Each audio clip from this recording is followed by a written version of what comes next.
in as we go. But hi, everyone. Thank you all so much for coming. This is YouthServe NYC's 10th speaker, which is super exciting. And just to remind everyone, YouthServe NYC is a service initiative founded and run by young people who want to become more involved in the work of rebuilding New York City in the wake of the COVID-19 crisis. YouthServe NYC is a way to engage peers in service and in social justice. So today we are so happy and fortunate to welcome a number of people. We have Kimberly Chin, who is the Acting Executive Director at the Children's Defense Fund New York, as well as Maria Caba and Hassanah Smith, both of whom are youth leadership and advocacy coordinators at the Children's Defense Fund as well. So founded in 1973 and with offices all across the nation, the Children's Defense Fund works to ensure children are always a priority by advocating nationwide on behalf of children, and also through a variety of policies and programs, which I'm sure we'll hear a little bit about today. So thank you all again for joining us today. We are so excited to hear about your work at the Children's Defense Fund and anything else that you would like to share. And just to remind everyone, later when we do questions, if you have any, you can just type them right in the Q&A function and I will read them aloud. And so, yes, thank you again so much, and over to you all. Thank you. Thank you so much for having us. We really appreciate this, and we're so excited to hear about all the young people wanting to be involved in the work that's sort of happening around the city and the state. So my name is Kimberly Chin. I am the Acting Executive Director of the Children's Defense Fund. And I just wanted to give a brief overview of the Children's Defense Fund. So as you said, we started in 1973, but we were born out of the civil rights movement. Our founder is Marian Wright Edelman. She's a civil rights activist, a civil rights leader. Fun fact, for those of you who are interested, she is the first Black female who was admitted to the Mississippi bar. So if that ever comes up in jeopardy, which it actually did, you will be able to answer that. So from that, she just wanted to give a voice for young people and children. The New York office itself started in 1992, and we started a lot around the issue of health. We actually started with a vaccine campaign, which seems so appropriate right now at this moment. It was a campaign to get children 0 to 5 vaccinated and get their child well vaccinations. And so we worked with the city, we worked with public-private partnership to create a campaign to get children vaccinated. And it was successful, and we saw a rise in the number of children who were vaccinated in New York City. So that sort of put us on the map. And from there, we really did focus on sort of children's health. And for those of you who remember, the Children's Health Insurance Program came about in the late 90s, and we were very involved in working with the state, piloting their application process, working with community-based organizations to get that up and running so that people could sign up for health insurance. That was another big piece that we did. I myself have been at Children's Defense Fund. I actually counted it recently, and for a cumulative total of 11 years, but on and off. This is actually my 3rd time back at CDF. So each time I came back, CDF was doing more. And so in starting with health, we then added youth justice piece to our work. And so people may be familiar with what's called raising the age of criminal responsibility from 16 to 18 in New York State. That was a collaboration that we led with a lot of different organizations over the past few years. And when it was successful, at the time, New York was one of 2 states that still prosecuted children at the age of 16, and the other was North Carolina. So we were one of the last states to move up to the age of 18. We continue to do that work. That legislation passed a few years ago, and we continue to look and to see how we can make sure the youth justice system is more fair and equitable to all young people. And so one of the things that we're working on, which you'll hear a little bit more about, is raising the age to, but the lower limit age from 7, because children as young as 7 can be arrested, to 12. So there's a lot of work around solitary confinement, about moving children into appropriate facilities that we are working on in youth justice. We also have an education justice focus, which is really specifically focused on school discipline, school climate.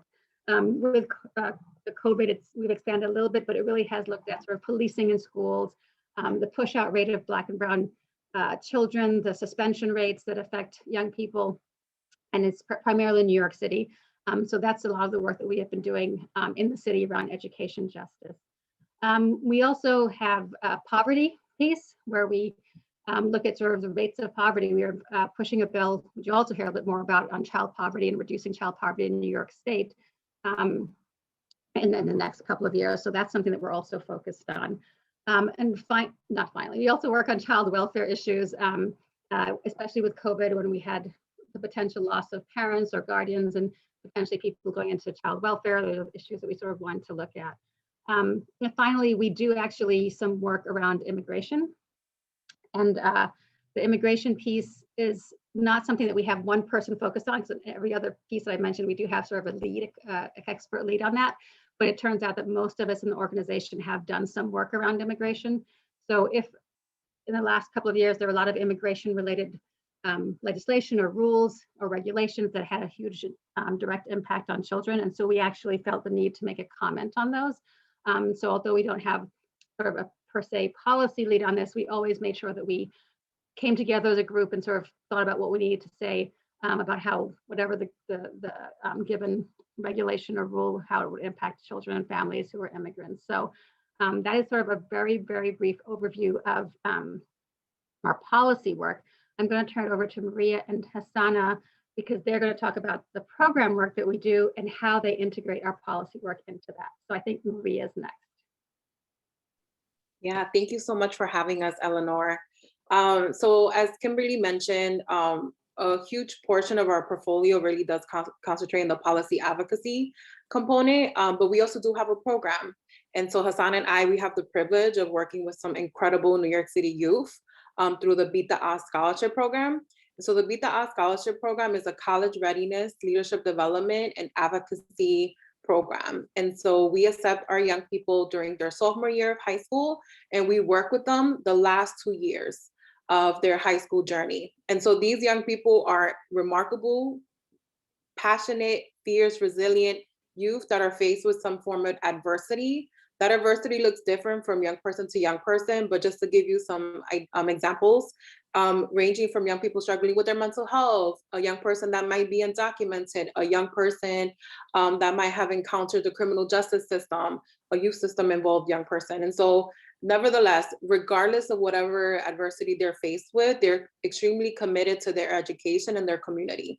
And so our young people oftentimes are walking into our space already with some kind of experience in the advocacy fields, but we work with them to not only elevate their voices, but to also equip them with the critical tools necessary for a successful future. And so we really concentrate on helping them develop their social emotional skills, particularly as it relates to like their identity and how they see themselves fitting in society as change makers and leaders. And so through our college readiness work, we work with our youth to get them to college. So everything from the initiation of the college readiness process all the way to the graduation stage. That's what I tell them. We want to get you to your graduation stage. And so we work with them to identify the college that they want to attend, create a solid financial aid plan to make sure that they can afford that, and then, get all the materials necessary. But I'm sure all you know that academics, well, school is not all about academics. You also need necessary skills to be able to navigate the academic fields. And so that's where a leadership development component comes in. And so we really work with our young people to equip them with the skills and tools ranging from time management to communication skills to even like self-awareness and identity mapping and understanding how your identity intersects with everything you experience in the world and how you can use your lived experiences and the skills that you have and the networks and resources to advocate for yourself and your education and your community. And so lastly, we have our advocacy component, and Hassanah will talk a little bit more about that. But I do want to share with you another kind of component to our program, to our Beat the Odds Scholarship Program, and that's our alumni network. So obviously our primary goal is to get our young people to college. But after college, what then? Well, then they enter the workforce, right? And so it is our goal to continue to engage our young people because they just have so much wisdom and knowledge and expertise to contribute. And so we engage our alum by inviting them to come back and sitting in the selection committee to select the junior cohorts. They donate their time by volunteering to attend legislative briefings, or perhaps even, about a year ago, we had two young women speak at UNICEF, speaking about issues as it relates to immigration in their community, or even offering to mentor our young people, or like high schoolers that are still kind of navigating their issues or trying to figure out how they see themselves as scholars and advocates. And so ultimately, like, our goal is to welcome these young people who are dealing with challenges, who might be at risk of dropping out, might be at risk of potentially not seeing themselves as leaders, and us working with them to change that around, and giving them those tools necessary. And so I'm going to pass it along to Hassanah so she can talk more about how our program connects to our advocacy work. Hello, Eleanor. Thanks for having us. I'm Hassanah. Thank you so much, Maria. To just kind of add on to what we've already been discussing, we do have an advocacy component in our program. So what we do at CDF, we immerse our policy team to work with our scholars, and they get to have the opportunity to go to Albany in person before COVID, obviously, to kind of lobby for certain policies. This year, we took that work virtual. So some of the work that we lobbied on this year was the Child Poverty Reduction Act. And that would basically cut childhood poverty by 50% in a number of years. And so students were afforded the opportunity to meet with legislative members in their district and senators and advocate for why this is important and what it looks like, while scholars also shared some of their personal experiences falling under that low socioeconomic kind of umbrella. And then on our juvenile justice policy team, we covered to stop arresting children under the age of 12. Right now, the youngest is 7, which is crazy. And so then students again got the opportunity to again advocate for what it will do to their mental health and just how detrimental it is to be interacting with law enforcement at such a young age, where social services should intervene and police should not. And in lieu of everything that's happening in the world, it makes so much sense. And another case where it's mostly Black and brown kids, and we primarily represent those scholars within our program. So it is again something that they can relate to more generally. So that's kind of more what we do. But the benefit of the lobbying is what we're most proud of, because students have landed great opportunities. So like Maria said, there's students who's been able to speak on panels. Just recently, we had one of our alumni speak on a rally that would advance equity and recovery within amongst New York children, while another student landed an internship, and he was able to pass out turkeys during the pandemic. And he currently, he actively serves with Brian Benjamin's office. And then lastly, we had other students participate currently in a phone banking event where they'll help seniors get vaccinated within their community, because they were able to meet with a senator in their district. So not only do we give them the soft skills that they can use to translate throughout high school, college, and beyond, but to also just be more civically engaged in their community and pay it forward in that way. So we're truly proud of the work that they're doing, and that we're just having a space where we can put them in these kind of, areas and realms where they can do this work. And so I guess I'll pass it back to you, Eleanor. Well, thank you all so much. That's really incredible. So I think we can transition a bit to questions now. I'm not sure if you would each like to take a question or alternate, or however you want to do it. And then again, just as a reminder, if people who are here as well have questions, you can just use the chat function. I'll read them aloud.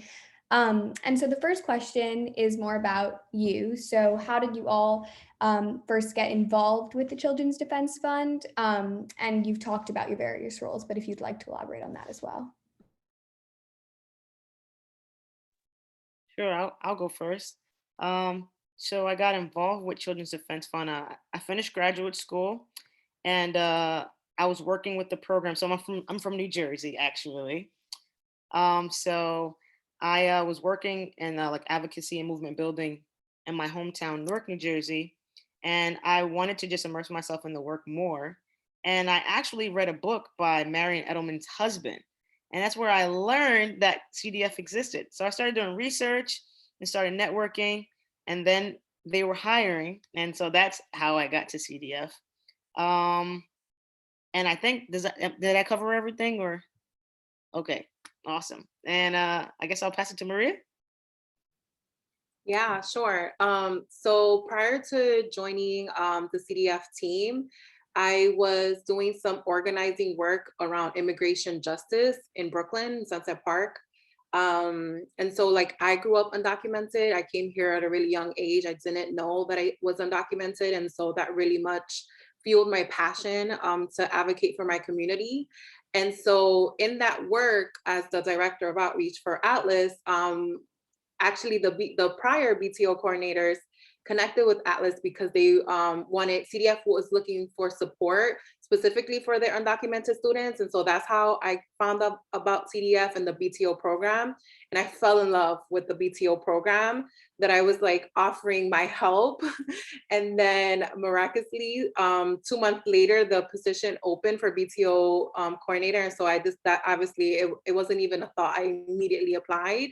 But you know, my decision to join CDF and specifically to work with our BTO scholars really does stem from my personal experience of being a young person, being marginalized, being oppressed, being disenfranchised, all the oppression terms that you can come up with, and also feeling as if people didn't take me seriously as a younger person. People didn't you know, invest in me. And so as someone who, you know, had the potential to do that, I really thought intentionally to myself, like, how do I want to contribute to my community? How do I want to contribute to society as a whole?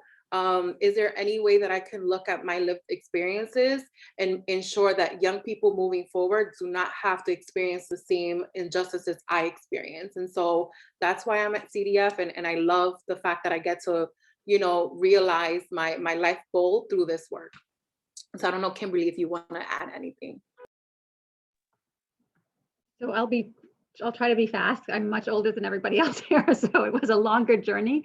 I went to law school, and when you go to law school, you think you have to go practice, and so I did. I was at Legal Services in the HIV/AIDS unit in Brooklyn, and then I sort of realized that I was having an effect with these individual people, but the system was staying the same. Legal aid way back when, we had these huge files. It'd be the same person coming in over and over again. You'd have files on them. So I actually applied to work with the Children's Defense Fund. I actually started part-time. I did not go full-time. They hired me part-time to run a conference on immigration. And they hired me on full-time. And since then, I've sort of come and gone. I've sort of followed my husband to different things. I was at CDF for a while, then I went to DC, worked at the Center on Budget and Poverty Priorities, a think tank in DC. Then I came back to CDF. That was my second time. Did a lot of immigration and income supports work. And then my husband again moved, and so we moved again. And I worked for, I worked from home actually, but then I worked with the Food Research and Action Center. I opened up their state office in Maryland, and that's an anti-hunger organization in Maryland that I helped found.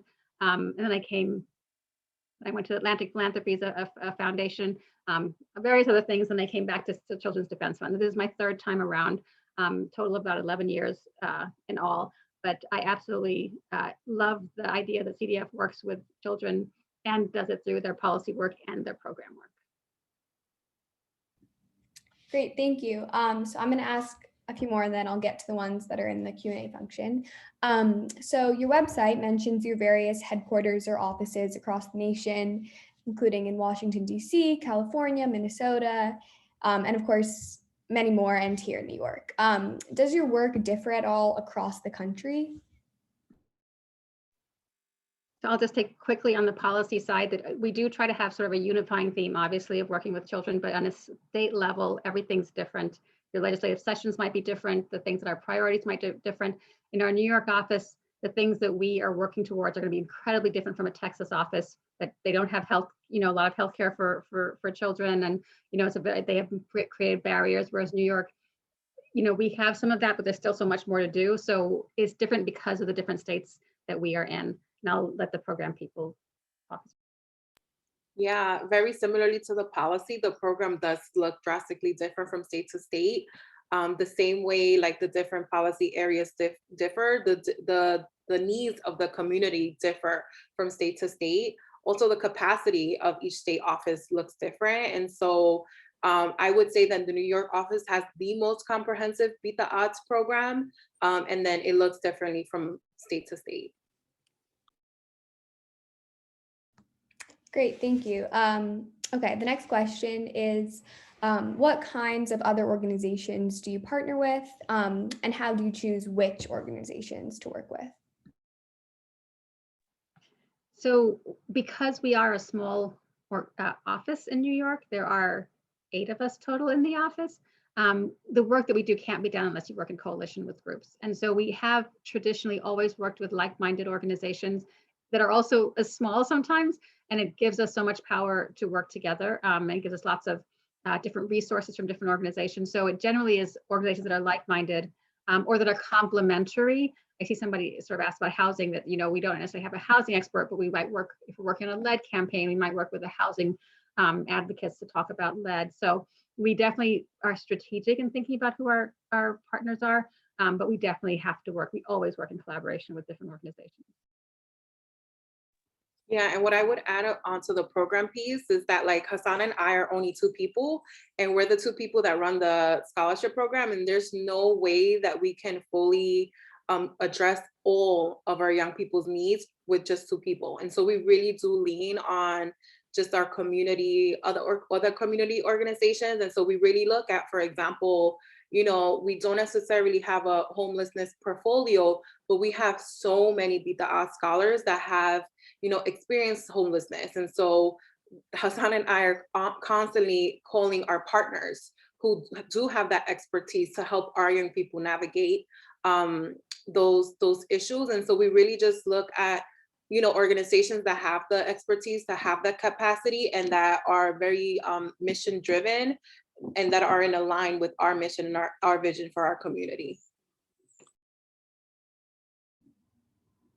Thank you. Okay, I'll do one more and then I'll answer a few in the chat. How has COVID affected your work, both what you do specifically and kind of what areas you work on, especially like here in New York City, as you guys focus on? Okay, I'll go quickly. I think because it really has affected our students.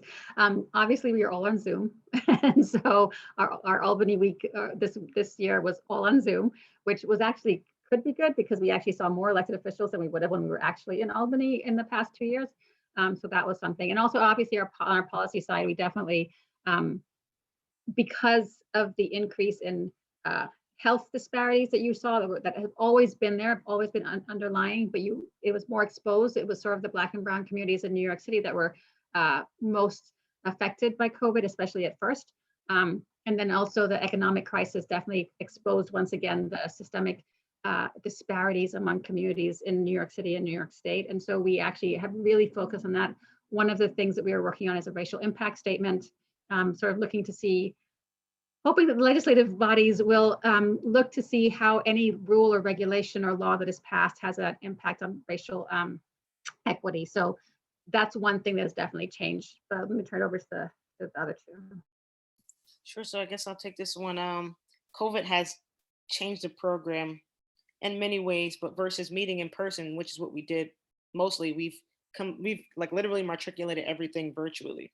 To our benefit, text messaging and emails, it's just the way of the world right now. So it does make it easier, but then there are obviously challenges. For example, students may not necessarily have the opportunity, or their parents weren't able to afford the internet. So even trying to get them connected and aligning them with all the resources. So at the beginning, we had to come up with a resource manual so they can get food pantry items, so they know that they are allowed to get, the free tablets, and even finding where they can actually get food and all the services that they would naturally get in person, just trying to give them those extra supplements on our end. And to the point of connecting with partners outside, even reaching out to our partners and those in the community to say, hey, here are some services we need. Can you help us out? I know a great example is at the beginning, we actually partnered with H&M, and they were actually gifting us clothes for our young people, and sheets and underwear. And that was a blessing truly, because again, your parents have to work, or maybe they lost their job because of COVID. It was nice to have partners kind of come in and supply us with some of those things. So though it's changed, we've done a pretty good job transitioning over. Great, thank you. Okay, I'm going to read, I think there are 2 similar ones. So the first one is, what are your favorite ways to help kids through the CDF, and then kind of adding on to that, what are some of your favorite projects that you were working on or laws that you've helped change? So I can go first.